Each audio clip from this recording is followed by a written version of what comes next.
अमेरिकी राष्ट्रपति Donald Trump के साथ पीएम मोदी ने मुलाकात की और उसके बाद साझा प्रेस कॉन्फ्रेंस की, जिसमें पीएम मोदी ने अमेरिका और भारत के रिश्तों को मजबूत करने पर जोर दिया।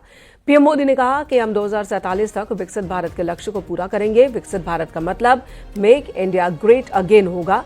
और इसी के साथ पीएम ने मानव तस्करी रोकने और अवैध भारतीय प्रवासियों को भी वापस लेने की बात कही। साथ ही पीएम ने ट्रंप को भारत आने का न्योता भी दिया।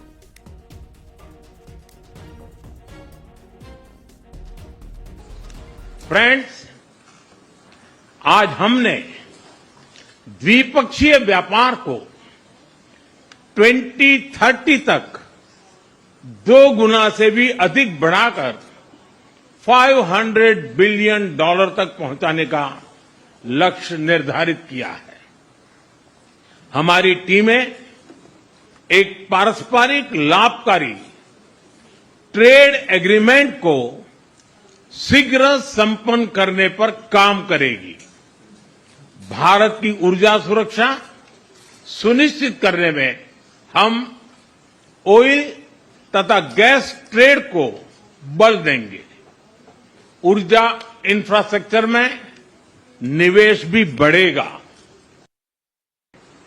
हम मानते हैं कि भारत और अमेरिका का साथ और सहयोग एक बेहतर विश्व को शेप कर सकता है।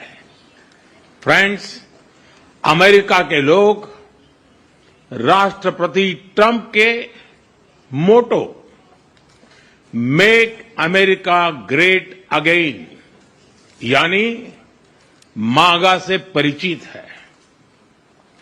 भारत के लोग भी विरासत और विकास की पटरी पर विकसित भारत 2047 के दृढ़ संकल्प को लेकर तेज गति शक्ति से विकास की ओर अग्रसर है।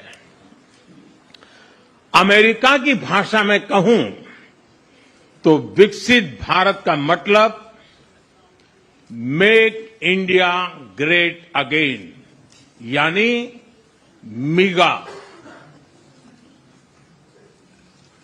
जब अमेरिका और भारत साथ मिलकर काम करते हैं यानी मागा, मागा प्लस मिगा, तब बन जाता है मेगा पार्टनरशिप फॉर प्रॉस्पेरिटी। और यही मेगा स्पिरिट हमारे लक्ष्यों को नया स्केल और स्कोप देती है। साझा प्रेस कॉन्फ्रेंस के दौरान पीएम मोदी ने भारत और अमेरिका के बीच रक्षा सौदों पर बड़ा बयान दिया। उन्होंने कहा कि भारत की रक्षा तैयारियों में अमेरिका की अहम भूमिका है। हमने स्मॉल मॉड्यूलर रिएक्टर्स की दिशा में सहयोग बढ़ाने पर भी बात की। फ्रेंड्स, भारत की डिफेंस प्रिपेयर्डनेस में अमेरिका की महत्वपूर्ण भूमिका है। स्ट्रैटेजिक और ट्रस्टेड पार्टनर के नाते हम जॉइंट डेवलपमेंट, जॉइंट प्रोडक्शन और ट्रांसफर ऑफ टेक्नोलॉजी की दिशा में सक्रिय रूप से आगे बढ़ रहे हैं। आने वाले समय में भी नई टेक्नोलॉजी और इक्विपमेंट हमारी क्षमता बढ़ाएंगे। हमने autonomous systems industry alliance launch करने का निर्णय लिया है। अगले दशक के लिए डिफेंस कोऑपरेशन फ्रेमवर्क बनाया जाएगा। डिफेंस इंटरऑपरेबिलिटी, लॉजिस्टिक्स, रिपेयर और मेंटेनेंस भी इसके मुख्य भाग होंगे। राष्ट्रपति ट्रंप ने मुंबई हमले के आरोपी तहव्वुर राणा को भारत प्रत्यर्पण की मंजूरी दे दी है। यानी अब जल्द ही 2008 के मुंबई हमला का आरोपी तहव्वुर राणा भारत लाया जाएगा। ट्रंप ने कहा कि अमेरिका इस्लामिक आतंकवाद के खिलाफ लड़ता रहेगा।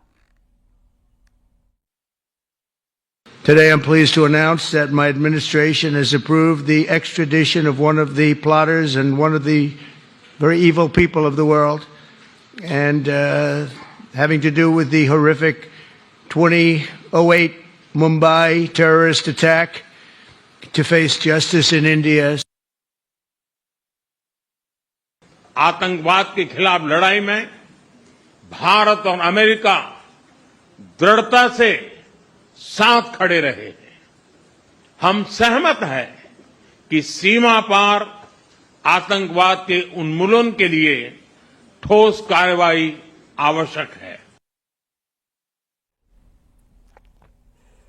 पीएम मोदी और राष्ट्रपति ट्रंप ने अपनी साझा प्रेस कॉन्फ्रेंस में आतंकवाद के खिलाफ मिलकर लड़ने का ऐलान किया और इस दौरान मुंबई आतंकी हमले के आरोपी तंवर राणा को भारत प्रत्यर्पण के बारे में भी जानकारी दी।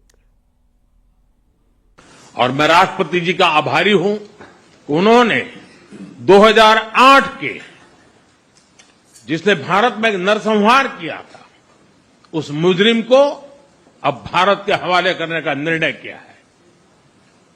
भारत की अदालतें उचित कार्यवाही करेंगी।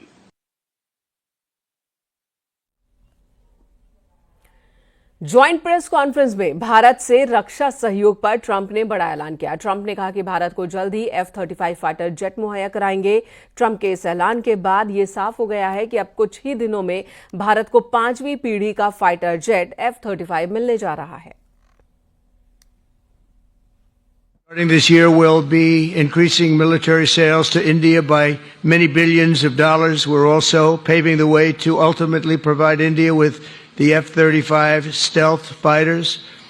In 2017, my administration revived and reinvigorated the Quad security partnership. In our meeting today, the Prime Minister and I reaffirmed that strong cooperation among the United States, India, Australia, and Japan.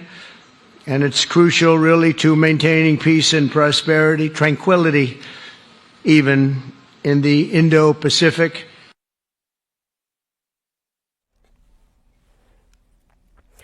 अगली खबर का रुख कर लेते हैं। संभल हिंसा से जुड़ी बड़ी खबर है, जहां पुलिस ने फरार पत्थरबाजों के पोस्टर लगवाए हैं। पूरे शहर में पुलिस ने कई जगहों पर पोस्टर चिपकाया है, जिससे उनकी तलाश में आसानी हो। बताया जा रहा है कि हिंसा के 12 मामलों में 2700 से ज्यादा पत्थरबाज आरोपी हैं, नामजद हैं, जिसमें अब तक सिर्फ 76 पत्थरबाजों को ही गिरफ्तार किया जा सका है।